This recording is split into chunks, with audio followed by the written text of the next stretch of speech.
আজকে আমি দারুণ এক রান্নার রেসিপি শেয়ার করব। এখানে আমি মসুরির ডালগুলি বেটে নিলাম ব্লেন্ডারে।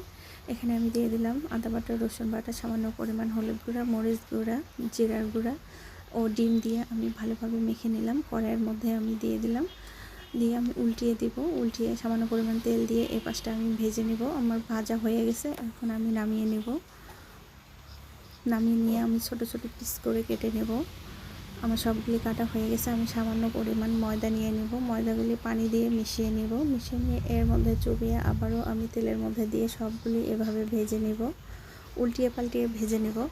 ভাজা হয়ে গেছে, আমি উঠিয়ে নেব। আলুগুলি এর মধ্যে ভেজে নেব। আবারও আমি কড়াই বসিয়ে দিলাম। কড়াইয়ের মধ্যে তেল দিয়ে আমি প্রথমে শুকনো মরিচ দিয়ে দিলাম। তারপরে আমি দিয়ে দিলাম পেঁয়াজ, সামান্য পরিমাণ জিরার গুঁড়া দিয়ে, লাল মরিচের গুঁড়া দিয়ে আমি পানি দিয়ে বাকি মশলাগুলি দিয়ে আবারও কিছুক্ষণ কষিয়ে নিলাম। তো সব কিছু দিয়ে কষিয়ে নিয়ে আমি গরম পানি দিয়ে দিলাম, ঢাকনা দিয়ে দিলাম। রান্না হয়ে